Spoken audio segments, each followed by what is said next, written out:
Buena Holgura, un podcast donde el diseño estratégico se convierte en una herramienta para transformar espacios y vidas. Aquí conversamos con personas que desde la sostenibilidad, los recursos humanos o la gestión empresarial están construyendo nuevas formas de habitar y trabajar. Soy Yolanda Jimeno, fundadora de Mou Design, y en esta nueva temporada seguimos explorando cómo el diseño puede conectar propósito, espacio y bienestar. Porque un espacio bien pensado no solo es bonito, es funcional, humano y con impacto real. Gracias por estar al otro lado. Hoy, en este quinto episodio de la segunda temporada y último de esta temporada, que como título es el diseño como inversión estratégica, hablamos de cómo el diseño, cuando se entiende como parte del modelo de negocio, puede transformar la rentabilidad, la marca y la experiencia del cliente, pero también de lo que ocurre cuando esa inversión se pospone. ¿Qué señales lo demuestran? ¿Qué impacto tiene en la gestión diaria? ¿Y por dónde empezar cuando se decide dar el paso? Analizamos cómo la estrategia de negocio, el producto de alta calidad y la consultoría deben fusionarse para que un restaurante sea eficiente, memorable y, sobre todo, sostenible a largo plazo.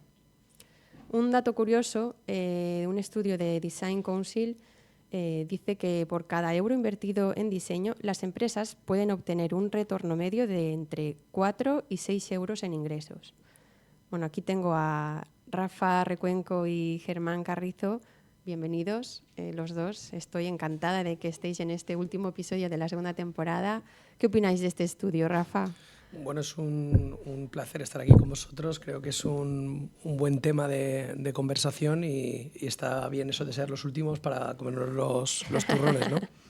Hola, ¿qué tal? Gracias por la invitación y bueno, estoy con Rafa. Creo que a veces llegar al final da un poco más de margen, así que está bueno llegar y poder contar desde dónde lo vemos nosotros también.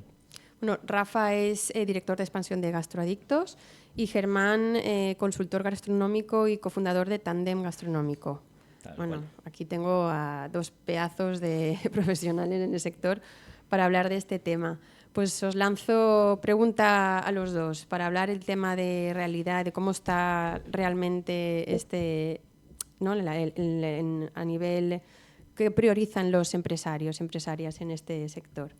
Desde vuestra posición, ¿cuáles son las tres prioridades de inversión en las que se enfoca el hostelero antes de considerar la reforma o el diseño del espacio? Rafa, vos primero, va. Bueno, nosotros entendemos el diseño como algo general. Entendemos que tiene que ir muy, muy ligado y muy asociado al concepto general. Cuando hablamos de concepto no hablamos solo de una estética, sino qué es lo que queremos transmitir, ¿no? Entonces, para nosotros, cuando empezamos a plantear un local, que es cierto que nosotros nuestros locales los hacemos prácticamente desde cero, o sea que arrastramos poco de antes, lo que pensamos es qué queremos o qué necesita el cliente, ¿no? ¿Qué necesita el cliente y qué queremos darle? A partir de ahí construimos un espacio que permita darle, cubrir esas necesidades y darle esos servicios, ¿no? En nuestra línea de bares, por ejemplo, lo que intentamos es que el diseño les acompañe, pero que no sea invasivo, que no sea un mecanismo de limitar el acceso a las personas, sino que no tenga barrera de entrada, que todo el mundo pueda participar, que todo el mundo quiera entrar, que todo el mundo lo pueda conocer, que lo pueda consumir en diferentes modelos, en diferentes formas, con diferentes carteras, ¿no? Y al final, cuando nosotros aplicamos esto al diseño, pues está la parte de un poco desde la marca, ¿no? Y cómo se aplica al local. La parte local, pues hay elementos que son muy importantes para nosotros, como puede ser la barra. Yo creo que la barra de un bar dice a dónde vas y te dice hasta qué quieres tomar, ¿no? Y luego hay pues, elementos claves como pueden ser las sillas, que te dicen qué corte de local es, para qué bolsillo y cómo de cómodo quieren que estés para si vas a estar mucho rato o te vas a ir pronto, ¿no? Yo vengo de estar en un sitio pequeñito, tomarme un café de especialidad y cuando estaba a pasar el tiempo he dicho, bueno, el café está súper bien, pero me lo tendré que tomar en otra parte porque no había sitio donde pasar más de 5 minutos, ¿no? Claro. Entonces, pues yo creo que son cosas que nosotros miramos, intentamos contestarnos a nosotros mismos para darle lo que el cliente necesita. Bueno, nosotros también partimos sobre todo de la necesidad. Yo creo que nosotros no hacemos locales desde cero, vamos readaptando un poco a cada una de las cosas. lo empezamos a hacer con Fierro, luego con Petrona. En Maypi absolutamente no hemos tocado nada de nada, solo hemos reubicado algunas cosas. Y oficina tal vez hemos hecho un pequeño más de cambio, pero hacia lo que nosotros queríamos hacerlo más confortable. Yo creo sobre todo en lo que dice Rafa, creo que es súper importante qué transmitir. Suponete ahora en cuanto también al mobiliario, mantelería, si es o no es. Creo que es una declaración de intenciones en cuanto a sillas y mesas como uno quiere trabajar. No es lo mismo hoy la terraza de Maypi que la terraza de Petrona, el volumen de gente, entonces... Creo que el diseño hoy denomina hacia dónde van a ir los negocios y también creo que nos divide en personas y en grupos de si el diseño es más importante que el concepto o que la comida o no, también delimita hacia dónde van los negocios. Correcto. Y Rafa, desde el punto de vista de expansión, ¿crees que el diseño aún se percibe como un lujo o un coste en lugar de una herramienta para mejorar rentabilidad y operaciones? Bueno, no cabe duda que pues esas dos afirmaciones son correctas. Es decir, oye, invertir en diseño es un coste, pero puede ser una inversión, puede ser algo que dé rentabilidad. Yo lo que sí que creo es que hoy la hostelería, en nuestro caso, está elevando el nivel y lo está elevando en todos los sentidos. Parece que antes podías abrir cualquier sitio y podía funcionar pues si la comida estaba buena y el servicio era bueno. Hoy el asistente, el cliente, cada vez tiene más conocimiento, exige más y quiere que todo esté al nivel que él requiere, ¿no? Entonces creo que hoy el diseño es una barrera de entrada más a la hora de montar locales y es algo que bien gestionado puede jugar muy a favor del emprendedor, ¿no? Nosotros consideramos que invertir es más seguro para nosotros que aperturar defendiendo o sacando a la calle un producto que no estemos del todo seguros sobre él, ¿no? Y me ha gustado mucho lo que ha dicho Germán de el perfil de gente que, que elige diseño o prevalece otras cosas, ¿no? Pues mira, nosotros en los bares, por ejemplo, tomamos una decisión que era que el diseño tenía que estar alineado con la idea, tenía que ser lo que el cliente realmente demandaba, pero que no debía opacar lo que realmente hacíamos, que en las mesas de nuestro bar lo que se hace es comer y compartir tiempo. O sea, entonces era como, ese es el objetivo, que el diseño te acompañe a eso. Y luego de nosotros locales, pues, que son completamente diferentes, donde también el diseño nos ha marcado el camino. A veces tomas decisiones y luego vas siendo conscientes de lo que requiere, ¿no? Pues, o de lo que te aporta, ¿no? Nosotros en sastrería hicimos algo muchísimo más espectacular a lo que veníamos haciendo. Nos pusimos en mano de Más que Espacios y dijimos, Ana, haz lo que tú quieras, ¿no? Y Ana hizo lo que ella hace, un chorreo de creatividad increíble. Esto nos dio y nos ha dado muy buenos resultados, pero a la vez el diseño, esa inversión que tú haces, esa apuesta, te condiciona en el sentido de que a lo mejor la gente asocia como que sastrería es para momentos muy especiales. Claro. O sea, como momentos de alto disfrute, o piensan que a lo mejor es mucho más caro de lo que realmente el ticket, ¿no? Entonces, bueno, pues todas estas cosas también luego a nivel de gestión vas trabajando para que esa inversión, ese diseño sea tu aliado. Claro. Pero sí que creo que define completamente nuestros negocios. Pero es cierto lo que dices, porque para mí un buen diseño es el que acompaña tanto al espacio como a la experiencia del cliente, como saber y conocer y esa coherencia de saber de quién es el cliente objetivo, ¿no? Que en sastrería a lo mejor el cliente objetivo es ese nivel o esa filosofía de empresa es como esos momentos especiales y el diseño se hace para eso, ¿no? Los otros restaurantes, me ha encantado lo que dices, porque es que yo siempre lo digo, lo que acompañan, ¿no? al resto debe ser así, como oficina o como... Sí, yo creo que hay una gestión de expectativas también cuando uno de repente ve un local y te dice esto tal vez tendría que ir hasta acá. Yo creo que la gestión de las expectativas es complicado en un momento donde todos queremos tener acceso a todo.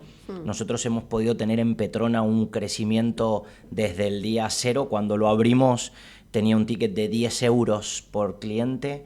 Cuando hicimos el cambio pasamos a 15. Pero cuando hicimos el segundo cambio, que lo hicimos al año, nosotros cuando lo tomamos hicimos un cambio y al año lo cambiamos totalmente, hicimos otra decoración y pasamos de 15 a 25 euros. Claro. El cambio fue total, la gente fue diferente y la comida es la misma. Sí, pero Y visualmente... es verdad que había sintonizado más Claro. la comida. En su momento el diseño estaba muy Eso abajo, en el momento en el que subió se sintonizó mucho más. Y hay días que me pregunto por qué la gente viene a Petrona, porque es que de repente veo locales con inversiones millonarias y nosotros en Petrona tenemos un espacio que es muy digno, muy lindo, pero que verdaderamente no está tal vez a la altura del diseño de otros.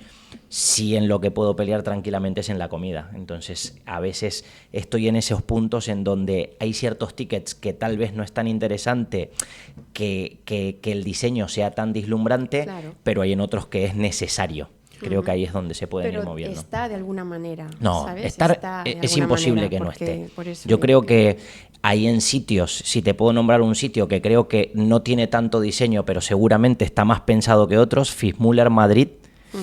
No tiene casi diseño, pero seguramente han gastado mucho más en diseño de lo que en otros, Claro. porque han quitado, han decorado y han puesto, y pareciera que no hay nada, pero claramente está muy, muy bien Claro. organizado. Yo me quedé con una reflexión y es que hemos hablado cómo el ticket, ¿no? el precio te selecciona en parte el cliente, pero es que hoy creo que el diseño también. Claro. Selecciona y a veces puede ser incluso barrera de entrada, porque puede haber un sitio súper espectacular, pero digas, así como voy hoy, o con, ¿no? con la actitud, con mi vestimenta de hoy, vengo corriendo del trabajo, no voy a entrar ahí, ¿no? Voy a elegir otro sitio. Y al final, respecto a tu reflexión de Petrona, yo creo que acompaña. El diseño es agradable, se está Sí. bien, se está como en casa. Claro. La relación calidad-precio es cojonuda. Entonces, para mí creo que sí que es un sitio que es muy elegible por eso, ¿no? O sea, yo creo que eso es lo que hace que la barrera de entrada sea muy fácil querer demandarlo. Claro. Decir, oye, yo quiero estar ahí, voy a comer bien, va a ser un ticket muy asumible. Y Sí, es confortable. Y en el entorno estoy protegido, estoy bien, estoy tocando mare, ¿no? Como decimos los valencianos, tocar mare, ¿no? Estamos en casa, pues eso es la clave, yo creo. Y Germán, como consultor, cuando llegas a un cliente con problemas operativos, ¿qué porcentaje de esos problemas de flujo o servicio se originan en el diseño, más allá de la gestión? Muchísimos, porque yo estoy casi convencido que muy pocos restaurantes hoy se montan para ser restaurantes. Yo creo que los espacios hoy se adaptan, pero no nacieron para ser restaurantes. Si pisás Francia y ves cómo los restaurantes están diseñados, es un sueño, es el restaurante ideal y llegas acá y vas moviéndote, posicionando. Entonces yo creo que hoy los diseños han mejorado mucho, pero es verdad que nos seguimos adaptando. Hay poca apertura nueva que se tire todo al suelo y se haga desde cero, porque, bueno, lo hablábamos el otro día, el costo metro cuadrado ha subido bastante y la gente cada vez quiere más reacondicionar que tirar y hacer. Pero grandes problemas de flujo, bueno, lo hablábamos recién que estábamos tomando un café, que hay locales que tocan límites y es muy difícil avanzar mucho más, porque verdaderamente ya han tocado un límite y más de lo que se puede, no se le puede sacar por un tema no solo de personal, sino también edilicio y en cuanto a volumen de personas. Claro. Sí, la operacionalidad, ¿no? del propio local. Cuando hablamos de diseño, muchas veces la gente piensa en diseño en los acabados, en el interiorismo, ¿no? Entonces yo creo que hay que aclarar este punto, que el diseño empieza mucho antes, desde conocer tu público, qué quieres hacer, cómo lo quieres hacer, conocer ese planteamiento de ese plano, ¿no? Donde vas a ver esas distribuciones y cómo pueden afectar operacionalmente, ¿no? Mira, yo creo que nosotros nos hemos especializado en hacer coches muy potentes, ¿no? Muy estables, muy sostenibles, muy eficientes, muy productivos. De hecho, el mayor tiempo que nosotros dedicamos a hacer nuestros locales es en la fase 0, donde lo que hacemos es elegir esa distribución, ¿no? Y la hacemos de mano de otros departamentos, como puede ser el departamento de operaciones, porque ahí es donde vamos a ver o a entender qué es lo realmente eficiente. Claro. Porque tenemos con muchos datos que los gestionamos como por axioma, pero que nunca hemos llegado a preguntarnos al que va a estar conduciendo el coche de, oye, ¿cómo lo quieres? ¿A ti te gusta el coche más alto, más bajo? ¿No? Entonces, sí que es verdad que nosotros dentro de nuestros modelos pues ya estamos muy rodados y sabemos cómo nos funciona a nosotros una cocina, porque la teoría del libro de las grandes cocinas, de grandes chefs, son unas, pero aplicables a locales en Valencia capital, son relativamente difíciles porque nadie encuentra ese rectángulo de cocina de 100 metros cuadrados, ¿no? Cada restaurante es un mundo. Entonces, esa operacionalidad y dónde va el gueridón y dónde va el punto de apoyo y cómo hacemos pues seguramente los paseos, ¿no? Del personal, de voy lleno, vuelvo lleno, dónde paro, dónde apoyo y dónde sigo, ¿no? Y eso creo que es fundamental hoy. Y es muy difícil hacer locales que sean eficientes, sobre todo porque no estaba ese conocimiento de hacerlos de esa manera. Con las posibilidades que teníamos aquí. Es decir, si tú me dejas un local cuadrado de 1000 metros, es fácil porque aplico la teoría de los libros y ya está, pero cuando me encuentro a exponerme a hacerlo en Valencia, tampoco hay tantos arquitectos que hayan hecho tantos locales con distribuciones y que sean tan cercanos a la cocina, a la operación y a todo esto, ¿no? Pero hay que estudiarlo. Hay que estudiar tanto desde cocina, ya no es simplemente un diseño, focalizarnos en la experiencia de cliente. La experiencia de empleado para mí es fundamental, porque son los que más horas pasan en el espacio. Correcto. Y el que ellos sean eficientes al final pues suma todo, ¿no? Y su bienestar también es una buena atención, conlleva pues muchas consecuencias. Sí, sobre todo el mayor inconveniente, volvemos a lo mismo, es la adaptabilidad. Yo creo que a día de hoy, cuando nos encontramos con un local, volvemos a lo mismo, el local te llama y cuando entras mirás y decís, ahora hay que meter todo esto acá adentro y hasta dónde puede llegar. Entonces creo que hoy nosotros tenemos la suerte ahora en enero de abrir un restaurante para un cliente sin gluten en Campanar, que está casi todo armado a partir de cero, entonces es muy útil y muy práctico. Está esa gran duda de si los flujos van a funcionar tal cual yo lo quiero que funcionen, claro. Pero bueno, muy pocas posibilidades tenemos a cabo del año de clientes que vayan a ser nuevos contra los que adaptan. Y los que adaptan al final con lo que hay es con lo que intentamos hacer. También, claro. A mí me gustaría hacer un apunte de lo que dice Germán, además de la capacidad de adaptar el local, ¿no? También hay un tema de normativa. Es decir, la normativa es súper limitante, muy y vieja. Vieja sobre todo. Puedes encontrar normas que dicen esto, lo mismo y lo contrario. Se contradicen. Y al final sí que yo creo que oprimen un poco esa capacidad también de creativa o de hacer cosas, ¿no? Entonces yo creo que desde aquí es un buen punto para hacer un llamamiento a la administración y un llamamiento también a los empresarios. Mira, el de la administración yo creo que sería que hagamos normativas que puedan ser cumplibles y duraderas en el tiempo y que limpiemos normativa, ¿no? A mí me gustaría que nos quedáramos con la mitad de la que tenemos, porque creo que de verdad no está haciendo falta la otra mitad. Sí. Y quizás como visión de emprendedor, uno de los peores puestos o donde estamos haciendo peor desarrollo de lo que hablábamos para que el trabajador, el compañero, pueda dar un buen rendimiento, yo creo que son las zonas de lavado. Las zonas de lavado históricamente es como el problema para el final, el último recurso, cuando haya solventado, que tenga una barra decente, una cocina decente, voy a ver dónde meto la barra de lavado, ¿no? Y históricamente creo que se ha quedado en esa esquina donde no ha sido demasiado cómodo, funcional y demás, ¿no? Para nosotros es uno de los puestos más difíciles de cubrir, donde creemos que esas personas hacen un trabajo más imprescindible, porque sí. Al final en una cocina tienes 5, bueno, se para alguien, pues podemos medio seguir, pero se te para el lava y parece que ha parado el local, ¿no? Entonces creo que aquí hay una voluntad, o tenemos que tener una voluntad de hacer un puesto que es un puesto duro y acompañarlo a nivel de distribución de diseño para que sea más operativo y no tan pesado para estas personas. Pues la siguiente pregunta viene un poco a lo que estábamos hablando, ¿no? Esa eficiencia clave. Ya hemos dicho en la zona de lavado, que es muy importante. ¿Y para ti cuál sería ese espacio o esa zona para que favorezca esa eficiencia? A ver, justo nosotros hemos abierto oficina y oficina tiene una cocina como muy grande. Yo me adapto a cocinas pequeñas, acepto que tal vez Fierro, Petrona, Maipi son muy pequeños. Para mí es muy cómodo. Yo creo que hoy la mayor eficiencia está en reducir algunos espacios para que haya comodidad, para que haya menos personal y para que sea mucho más funcional. Es verdad que nosotros hacemos locales mucho más pequeños que los de Rafa. Rafa es mucho más grande y van a más volumen. Nosotros en lo pequeño, lo que más a día de hoy hay un poco de complicaciones en el almacenaje. Creo que a día de hoy puede ser un punto interesante en cuanto a refrigeración y almacén en seco por un tema de espacios y por un tema de volumen. Y para mí hay un factor que creo que lo he visto en la mayoría de los restaurantes y a día de hoy cada vez vamos dando mucha más importancia, es que es a la cava de vinos. Creo que los vinos siempre han estado en un almacén guardados y no se les ha dado un cuidado, y creo que hoy cada vez más podemos brindarles su hábitat, que es el correcto, a temperaturas correctas a los vinos. Claro. Bueno, lo que dice Germán es totalmente cierto. A nosotros nos cuesta mucho poder trabajar en locales pequeños. Cuando nosotros vamos, por ejemplo, a San Sebastián y vemos lo que hacen en esos métritos tan pequeños, y dice, pero ¿cómo puede ser, no? Es verdad que de por sí lo pequeño a veces, en términos de sostenibilidad o comodidad laboral, a veces es un poco complicado. Por lo menos nosotros lo hemos visto así.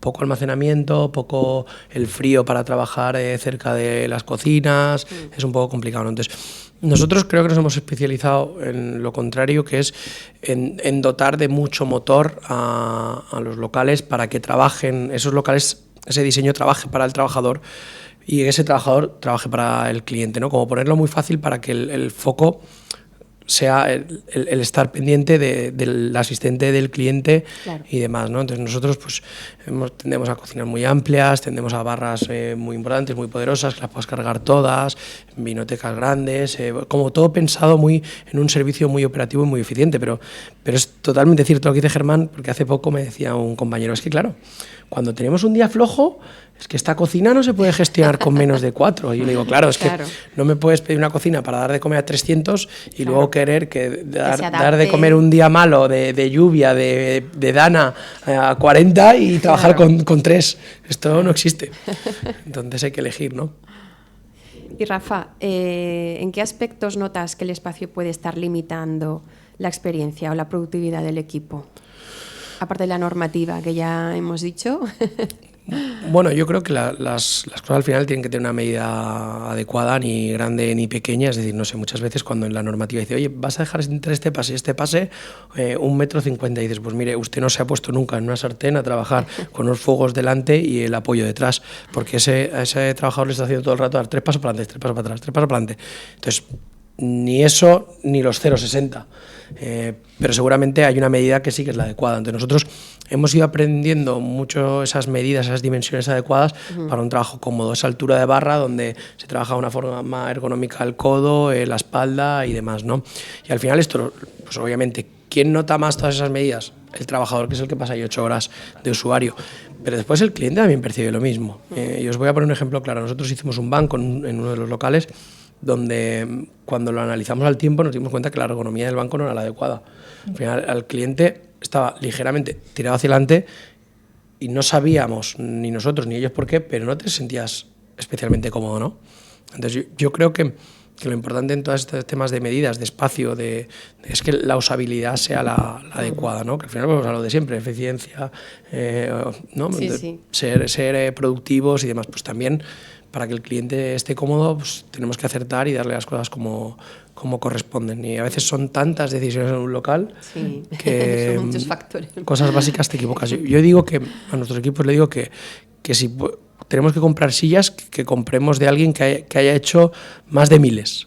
Que así ya habrá corregido, ¿no? Es decir, oye, no seamos los primeros en comprar la silla, vamos a intentar comprarla a partir de 1000. Que ya tenga un rodaje, ¿no? Eso es, y así ya han solucionado las dificultades. Pues sí. ¿Y cómo creéis que influyen factores como la mala acústica o el confort lumínico en el estrés del personal o de los clientes? Eso es otro melón que... Bueno, creo que hay un gran desconocimiento en cuanto a la acústica y en cuanto a la iluminación. Creo que vamos aprendiendo cada vez más, pero yo en Petrona me costó tal vez 5 años encontrar una empresa que me viniese a pasar un buen resumen de lo que necesitábamos, no lo que la ley decía, porque lo que la ley decía ya lo tenía claro, pero necesitaba una solución práctica que funcionase y que me diera una experiencia de usuario un poco mejor, porque al tener todo vidrio era difícil, cuando se llena la gente grita.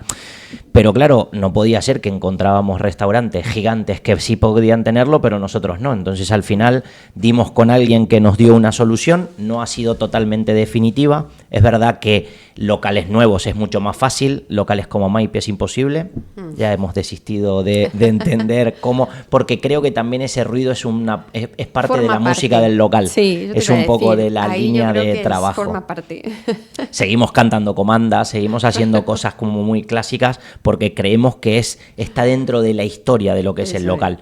Pero para mí uno de los factores fundamentales es el tema de la luz. Yo discuto mucho con los chicos en el tema de la luz. A ellos les encanta la luz y a mí no me encanta la luz. Yo cada vez quiero locales más oscuros, mucho más centrados solos en el plato, para que el cliente pueda tener mayor visión y focalizar en dónde queremos la luz. Es verdad que nosotros tal vez estamos desde un área que el empleado del día a día le cuesta entender cuál es la visión general y estamos trabajando también en formar en eso, pero a Enfierro acabamos de hacer ahora una remodelación en la cual baja una dicroica solo a la mesa, porque entendemos que ya todo lo demás no hace falta y hace falta que el plato sea lo más importante. Claro. Yo siempre digo a mis alumnos del máster, la iluminación tiene un objetivo. No es iluminar a todo, no. Tiene un objetivo. Hay que cumplir ese objetivo y ya está. No hay que sobreiluminar el espacio. Bueno, nos pasa que creo que tal vez a veces la palabra foco, que tendría que ser lo más importante para darle focus a lo que necesitamos, es lo que nos perdemos. Sí. Entonces, creo que es importante focalizar y entender cuál es el foco. Eso es. Mira, respecto a este tema, yo te puedo contar dos anécdotas de Bar Mistela, que fue nuestro primer bar de este grupo, 2019, de aciertos y de errores, ¿no? Porque yo creo que muchas veces contamos siempre los aciertos y creo que hay que contar mucho los errores porque se pueden aprender un montón de ellos. Como dice Germán, cuando es un local que adaptas es mucho más complicado que cuando es de cero. Y además, siguiendo el hilo de lo que dice Germán, respecto al ruido, nosotros pensamos en un bar y nosotros entendíamos que los bares tienen que ser ruidosos. Que tiene que haber esa marcha que dice, he entrado en un bar y no en una biblioteca, ¿no? Pero nos pasamos de frenada. Hicimos un local que acústicamente era... Una batería. No nos gustaban nada, no nos gustaban nada. Y el diseñador, que espero que si escucha esto se ría, desde el principio planteó una solución. Claro. Entonces decíamos, no, esto es, estéticamente no nos acaba y además esto es como muy restaurante. Queremos que haya bar, queremos que haya ruido y queremos que tal. Bueno, pasó el tiempo escuchando al cliente o prestando atención en lo importante, que casi siempre es la solución a todos los temas. Nos dimos cuenta que teníamos que hacer una aplicación de algo para reducir la reverberación. Hicimos una aplicación estética muchísimo peor que las que podían haber sido desde el principio, pero que funcionó y redujo un 30% esa reverberación. Mucho. Muy bien, estábamos contentos. Y también nos sorprendió respecto a este tema es que, a pesar de ser esa solución, nosotros la consideramos fea, pues el cliente la aceptó perfectamente y nunca le puso ningún problema, ¿no? También por temas de diseño que al final habría que ver qué es importante y qué no del que lo va a valorar, que es el usuario, ¿no? Claro. Esto fue uno de los grandes errores que cometimos en Mistela y que hemos intentado no volverlo a cometer. Y sin embargo, uno de los grandes aciertos que sí que fue trabajado, pero que creo que conseguimos más resultado del que realmente, o la importancia que le dimos, fue la iluminación. En Mistela se consiguen 2-3 cosas que con la iluminación que han sido muy importantes. Mistela en su apertura tenía como casi 12 metros, o entre 12 y 15 metros lineales a la calle. Entonces, lo primero es que salía una luz cálida del local, que en una calle relativamente oscura decía... ven aquí, ¿no? O sea, le daba tranquilidad al que utilizaba la calle, al usuario, y a la vez era un llamado de atención, decir, utilízame, ¿no? Esa era la primera. La segunda es que era una luz tremendamente cálida que hacía con esos tonos que teníamos nosotros de marrones, beiges, grises, hacerlo como muy hogar, hacía que la gente le apeteciese mucho. Y la tercera, ser muy directivo. Tuvimos muchos focos donde yo creo que, sin parecer un local, como yo digo, cuando viajas fuera de Valencia, ¿no? Incluso en Londres hay muchos locales muy tenues que focalizan mucho la mesa. Bueno, esto a mí al principio como usuario me chillaba mucho y incluso me molestaba esa oscuridad, ¿no? Sin llegar a esos extremos, sí que creo que es importante que haya una luz controlada, mantenida, que le dé un poco lo justo de iluminación a todo, y luego los puntos claves, que haya esas luces indirectas que lo hagan agradable el diseño, claro, y que focalicen pues la mesa, las cocinas, las barras, ese foco en foco al acero, ¿no? que nos muestra ese diseño, ¿no? Entonces, creo que ese fue uno de los grandes aciertos de Mistela, y hoy aprendemos de él y seguimos intentando replicar ese acierto en otros de nuestros bares. Es que es súper importante esa parte de iluminación. Por mí en los diseños es la parte que más disfruto. Oye, ¿y no os apetece que en Valencia cada vez hayan más locales así como oscuros? Yo que siempre ha sido algo que me costaba un poco, ¿no? Ahora voy fuera de Valencia, hace poco estuve en Madrid, en un local que digo, mira, comí hace poco y cené, y eran dos locales como completamente diferentes por la adaptación de luz. Y era como, uy, me apetecería encontrar esto más habitualmente en Valencia, que fueran más íntimos, más ¿no? Bueno, un poquito más oscuros para por la noche. Aquí los grandes grupos que ya tienen una idea de negocio. Y luego pasando al tema de las métricas, que yo soy una loca de las métricas, porque al final nos dan datos, ¿no? Y nos puede ayudar al tema de decisiones. Hablando de futuro, ¿qué métricas, Germán, más tangibles debería exigir un hostelero a un consultor o un diseñador para asegurarse de que la inversión ha funcionado? Mira, justo venía hablando hoy de métricas con el equipo de comunicación un poco, y las métricas creo que hay un gran inconveniente, y es cómo poder medirlas. Creo que a un cliente o a un consultor es bastante más práctico. Mira, yo ahora vamos a abrir un restaurante en Campanar, sin gluten para un cliente en particular, y creo que a veces también las métricas son difíciles de poder medir exactamente, porque es que ¿por qué viene el cliente? Viene por el diseño, viene por la comida, viene por la novedad. En un restaurante nuevo tal vez es más difícil, tal vez en un restaurante como Doña Petrona, que lleva 10 años, tengo mucho más fácil el poder medir cómo cambia o si no cambia. Suponete, a mí me pasa muy mucho, yo le puse el cartel de la mejor terraza de Rusafa arriba a Petrona, y la gente muchas veces dice, estoy en el restaurante La Mejor Terraza, y al final digo, no sé si será bueno o malo, pero el medirlo siempre tiene que ver de acuerdo a quién lo mide. Por eso a veces un empresario me va a medir de acuerdo a la rentabilidad que obtenga. Claro. No hay otra métrica que pueda servir, porque para él lo más interesante es saber si el restaurante ha generado beneficios o no, o si hemos llegado a las rentabilidades que él buscaba. Yo creo que todos medimos de acuerdo a lo que nosotros pensamos. Nosotros con Rafa hablamos un montón de que si es nuestro cliente o no es nuestro cliente, y decimos siempre es nuestro cliente. No, pero es que está tomándose un bocadillo y una cerveza en un bar, sí, pero ese cliente o por la noche puede ir a comer a alguno de los restaurantes, claro, o puede ir a tomarse una cerveza. Entonces, al final el cliente está en la calle, y el cliente también mide qué día va a ir hacia un lado o al otro. Por eso lo de las métricas para mí también va mucho también a cuál es la historia de los locales, o hacia dónde pueden ir y cómo poder medirlos. Yo creo que las métricas en los últimos años, y creo que Rafa es muy bueno con las métricas, se le van a disparar todas, porque últimamente estamos trabajando sobre un terreno que las métricas pues las pasa bastante desapercibidas, y nos encontramos con métricas muy muy nuevas año tras año. Claro. Bueno, al final nosotros el dato es nuestro brazo, nuestro amigo al que nos acogemos para tratar de tomar decisiones. Yo digo que el dato es importante, pero sobre todo el dato tiene que trabajar para nosotros y no al revés. Que hay muchas veces que hay empresas o emprendedores que se pasan más tiempo trabajando para el dato que para lo que el dato aporta, ¿no? Todo tiene un límite. Yo creo que el dato tiene que ser ordenable, tiene que ser fácilmente interpretable y tiene que ser analítico. Es decir, a partir del dato puedo o debo tomar decisiones, ¿no? A partir de ahí, marcar unos datos genéricos para analizar cualquier cosa, considero que es un error. Los datos son dinámicos y cada día hay que cambiar el tablón, el embudo, el funnel, o como lo queramos llamar, de qué dato quiero, cómo lo quiero mirar y cómo lo quiero analizar. El dato es importante, pero es importante también saber quién la toca. Es decir, me refiero, hay una parte de feeling, hay una parte de que ese dato, a tu realidad, a ese grip que tú tienes sobre las cosas, te dice si vamos bien o vamos mal. Puede haber analistas de datos que sean buenísimos, si no tienen ni idea de hostelería, pues difícilmente la van a tocar bien. Yo creo que ahí hay que hacer pues un poco de equilibrio, ¿no? Y casi siempre el equilibrio en todas las cosas aporta valor. Datos hay muchos, pues desde una imagen en un altavoz, ¿no? Es decir, en una comunicación, ¿qué reporte tiene? Si a la gente le llama la atención, lo mira, no. ¿Qué satisfacción deja en el cliente? ¿Cuánta gente viene? ¿Qué valoración dan del diseño? Porque hoy tenemos mucha suerte que además del dato tenemos tecnología que nos ayuda mucho, ¿no? El cliente se acaba de ir y ya le ha llegado un mail de, oiga, cuénteme cómo ha estado usted, ¿ha estado bien o ha estado fatal? Y de lo fatal, ¿qué ha sido? ¿Y qué puedo mejorar? ¿Y qué puedo...? Al final lo que está claro es que si estás dispuesto a escuchar y dispuesto a mejorar, pues entonces el dato es fundamental, ¿no?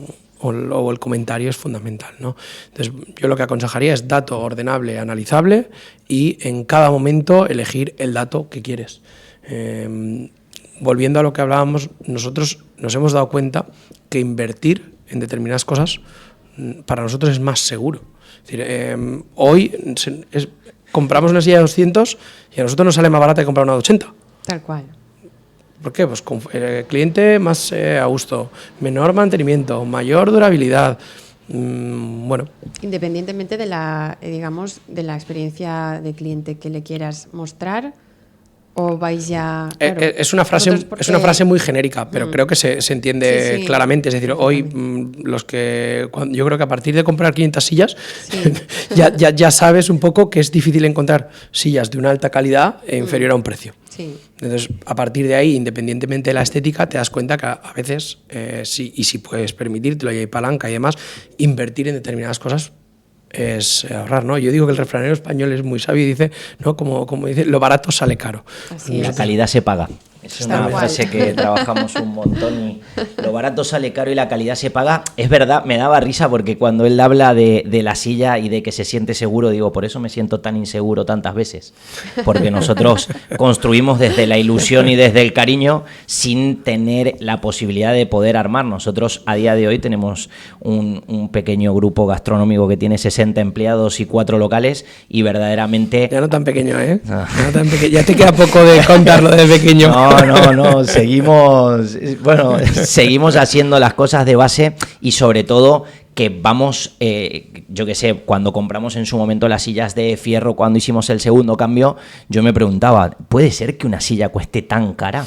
Sí. Y no entendía el por qué hasta que te sentas en la silla. Claro. Y decís, esto era por esto. Mira, una de las cosas que nosotros nos hemos dado cuenta al estar trabajando, ¿no? Empezamos a trabajar muy jóvenes, entonces hemos trabajado mucho. Eso no sé si eso es bueno o es malo, pero una cosa que nos hemos dado cuenta es que cada persona, empresa, tiene su perspectiva y que siempre puedes aprender de ellas, ¿no? Entonces, esto que he dicho yo en la silla pues, es una tontería, pero nosotros lo hemos tomado de la empresa como referencia. Nos hemos dado cuenta que nos da menos problemas ir a una empresa que haga una gran cantidad de sillas, que tenga un cierto prestigio y que funcione determinadamente bien, ¿no? Entonces, una cosa que hacemos como empresa es aprender todo el rato un poquito de cada uno, ¿no? Entonces, yo paso tiempo con Germán, él me dice algo, me gusta, me lo quedo. Me lo apunto y lo pruebo. Y si me funciona, yo ya lo meto en mi libro de PTT, de cómo tengo que operar, ¿no? Entonces, creo que esto, y para el diseño también vale, vas viendo lo que hacen todos los demás, vas aprendiendo de qué te da cada cosa, ¿no? De que cuando tocas ese botón, cómo el resultado que te devuelve, y a partir de ahí aprendes a jugar. Si compras, un ejemplo, claro, en sastrería hicimos sillas a medida. Eran maravillosas. Verlas eran maravillosas. Sentarte era maravilloso, la durabilidad pésima. Entonces, el cliente que se sentó el primer día seguramente tuviera una percepción excelente y el que se sentó el día 365 dijo, bastante peor. Experiencia, hay que dar cosas que sean sostenibles y que siempre pueda estandarizar la usabilidad que va a poder tener el... Pero te dio la enseñanza de que ahora tenés que comprar sillas más de 1000. Al final esto vamos aprendiendo. Yo digo que la pérdida del dinero, cuando perdés dinero vas aprendiendo cada vez más y te va dando enseñanzas desde todo punto de vista. Nosotros con la asesoría, quieras o no, después de 100 locales, hoy tenés una experiencia que sería muy difícil haberla aprendido en cualquiera de los sitios. Y luego, oye, Germán, un apunte porque yo lo veo excelente. Muchas veces la gente me dice, no, es que claro, tocar el botón adecuado cuando sabes que ese botón, pero lo puedes tocar, te da una posibilidad, ¿no? Vosotros que montáis locales para vosotros mismos y para otros, también, ¿no? Como ahí se verá claramente que tú muchas veces sabes lo que tienes que hacer, pero hay momentos donde o no te lo puedes permitir, o no viene bien, o la caja no permite, ¿no? Y yo creo que vosotros trabajáis con gente que sí que podrán ir a todo lo que quieran, y ahí, ¿no? Eso de decir, oye, he tomado la decisión que consideraba buena, pero es que además la podía tomar.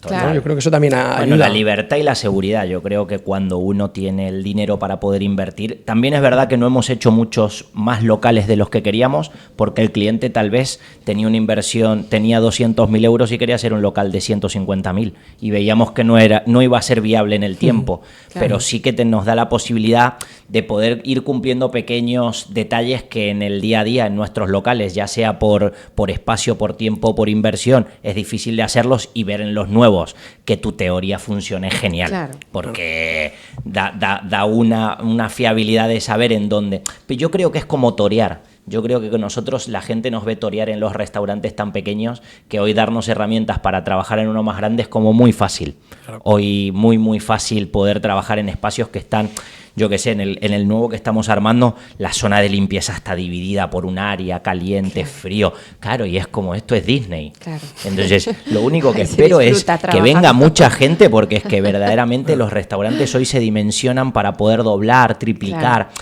Y yo siempre he jugado más a caballo de retener, no empatar, porque nunca he salido a empatar un partido. Siempre lo he querido ganar, pero siempre sabiendo que hay unos límites hacia abajo. Y trabajar en sitios donde el límite tiene que ser hacia arriba es un reto, porque no es la dinámica que hacemos. Claro. Hoy, después de 10 años, sí que nos tenemos que empezar a adaptar en cosas hacia arriba, porque estamos tocando límites en cosas, pero es verdad que cuando arrancamos siempre arrancamos muy pequeños, pero porque es nuestra idea de crecimiento poco a poco. Testeando, ¿no? Sí, total. Bueno, me parece muy inteligente. Al final, muchas veces a nosotros nos dicen como grupo, oye, qué bien esto que hacéis. Acabáis de poner seguro médico a todos los empleados. Ostras, qué buena decisión. Y dices, bueno, creemos que es una buena decisión, pero la clave de esto es que puedes hacerlo porque tu cuenta de resultados te lo permite, ¿no? Claro.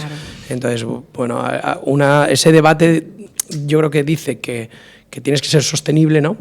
Y hoy, para esta sostenibilidad, y hablando de diseño, interiorismo, pues yo creo que creo que la clave de estos siguientes 5 años va a ser esas inversiones que sean sostenibles, ¿no? Ese CAPEX de inversión, esa barrera de entrada, si tu cuenta de resultados la permite o no, porque venimos de ver virguerías en los locales y yo veo locales que desde fuera dices, wow, me gustaría saber cómo van a hacer esto para hacerlo realmente interesante, numéricamente rentable y demás, ¿no?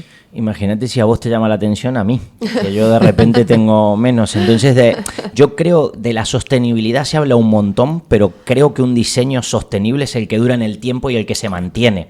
Eso y creo que se habla muy poquito de la sostenibilidad en el tiempo, porque nosotros somos personas que, bueno, como dijo Rafa, trabajamos hace 20 años, nos dedicamos a esto en cuerpo y alma, 16 horas al día, y es sostenible hasta que te encontrás en una situación en la que todo tiene que ser sostenible. Y para mí, que dure en el tiempo también es sostenible. Porque abrir y romper todo y decir que somos la bomba es brutal, pero para mí, locales que aguantan 10 años, que siguen trabajando, nosotros nos quedamos con Maypi no porque fuese el negocio ideal de nuestra vida, sino también por una cuestión cultural, por una cuestión de grupo, de aportar valor a la sociedad, de seguir sosteniendo un bar de toda la vida, de seguir aportando a nuestro grupo un poco de historia. Hay varios factores por los que hay que hacer, y esto es que hay que hacer durar las cosas en el tiempo. Hoy, donde todo es efímero, donde todo dura 15 segundos de TikTok, creo que los que hacemos que las cosas duren en el tiempo tendríamos que, bueno, somos responsables, pero creo que tendremos que ver que aportamos valor a esta historia, y creo que es importante. Es muy importante. De ahí la introducción también, ¿no? Esa sostenibilidad en el tiempo para mí es primordial y le da cultura a lo que es la zona, y así es. Total, yo creo que el trabajo que ha hecho Germán y su equipo en Maypi es, vamos, súper increíble. Creo que es un reto muy difícil llegar a algo con tanta personalidad y no solo mantenerlo, sino con respeto a todos los que han trabajado históricamente allí, a la propiedad. A mí, hoy Maypi tiene todo lo positivo que tenía, no siento que he perdido nada, y todavía hay alguna cosa que me gusta más. Entonces creo que es un trabajo, vamos, y como cliente yo creo que no ha podido caer en mejores manos, así que te lo agradezco. Y así también, como lo tengo contento, me hará alguna reserva cuando lo necesite. Reserva express. Claro, sí. Pues nada, para ya ir cerrando, yo mira, me quedaría aquí todo el día entero, porque es un tema que la verdad que a mí me llena mucho.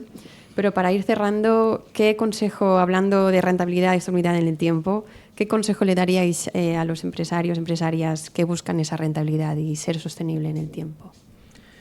Bueno, yo sobre todo creo que hoy los números mandan, hoy los números indican hacia dónde y qué es lo que se puede hacer, y creo que el diseño tiene que ser, dentro del concepto, una parte fundamental, pero fundamental hacia la usabilidad y hacia lo que puede sostenerse.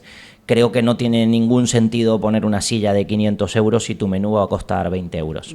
Creo que tiene que haber una concordancia y un sentido, y sobre todo una precaución. Todos tenemos amigos, pero los amigos no van a ir todos los días al restaurante. Creo que es súper importante entender que los negocios van a ir poco a poco, que hay que tener cabeza y que las inversiones tienen que ser medidas, porque creo que a día de hoy nos hemos encontrado en un momento en donde las inversiones desmedidas hacen que afectar a los locales del alrededor, y luego en el día a día no terminan de funcionar. Entonces, claro, al final lo único que hace es dañar al sector y no aportar. Creo que lo importante es aportar.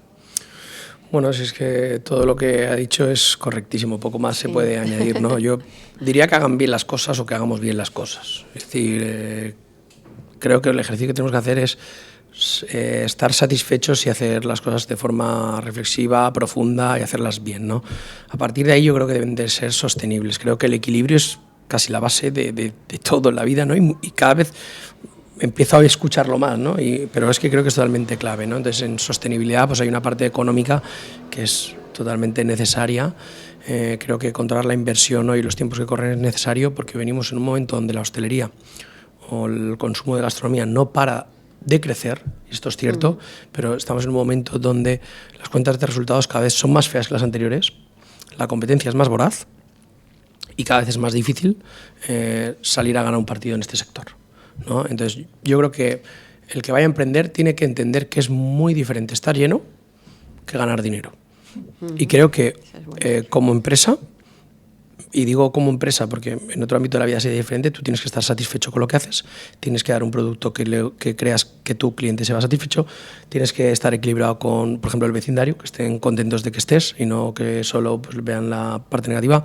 Los proveedores tienen que pues, estar contentos de trabajar contigo, es decir, tiene que haber ese equilibrio, ¿no? Si no lo hay es un problema, pero la empresa tiene un deber más, y es que tiene que ganar dinero, claro. O sea, porque si no sería un hobby. Y un hobby, estamos aquí por los domingos en el río. Entonces me refiero, y entre ellas, porque parece que este trabajo también es un trabajo que tenemos para la sociedad. Es decir, oye, nosotros levantamos empresas que dan un servicio, que son rentables, que pagan unos impuestos y que esos impuestos se revierten en la sociedad, ¿no? Entonces, y eso al final te da equilibrio y rentabilidad. Y en la parte de diseño, pues lo que hay que ver es que estas inversiones y esta forma de gestionar los locales pues sean sostenibles económicamente. Mira, justo el otro día lo hablábamos con unos chicos, ¿viste cuando un periodista pone ahora se le siente más libre, que el cocinero cocina más libre? Eso se traduce en es rentable. Claro. Totalmente. Cada vez que lo leo, cada vez lo veo más, porque uno está tranquilo cuando el negocio funciona. No estamos hablando de grandes rentabilidades, la hostelería ha bajado muy mucho, no podríamos decir tal vez exacto lo que puede ganar cada restaurante a día de hoy, pero ha bajado, y creo que la rentabilidad hace que una persona se encuentre mucho más pensante y analítica respecto, porque toda la gastronomía siempre ha ido a través de impulsos y sensaciones. Y creo que a día de hoy el gran cambio va hacia el ser analítico, y que la rentabilidad es muy importante, tan importante como el empleado y el cliente. Claro. Creo que hemos vivido los últimos años para que el empleado esté muy contento, y creo que también tenemos que trabajar para que el cliente esté muy contento y que el empleado entienda que si el cliente no está contento, los negocios no van a funcionar. Entonces creo que hoy tenemos que trabajar en esa línea empleado-cliente, pero también entender que esa tercera parte, que es la empresa, si la empresa no tiene salud, el resto no puede funcionar. Correcto, cliente es el jefe, ¿no? Total. Cliente es el jefe. No siempre tiene la razón, porque estoy convencido de que el cliente no siempre tiene la razón, pero sí que es la voz soberana que te puede decir totalmente. Desde luego sí que es el por qué existir, ¿no? Con más o menos razón, pero es el por qué existir, y eso hay que tenerlo en cuenta. Total. Bueno, pues yo como cierre, como interiorista, digo que invertir en diseño no es un lujo, es una forma de ordenar las ideas, las personas y las experiencias, ¿no? Es ese pensar previo porque el diseño no se trata de gastar más, sino de decidir mejor. Pues nada, muchas gracias a los dos por acompañarme en este ratito. Y antes de despedirme, pues quiero invitar a los oyentes a seguir la conversación a través de nuestro Instagram, La Buena Holgura, o puedes dejar tu comentario en iVoox, Spotify o YouTube. Gracias por escucharnos en este 5º episodio de la 2ª temporada.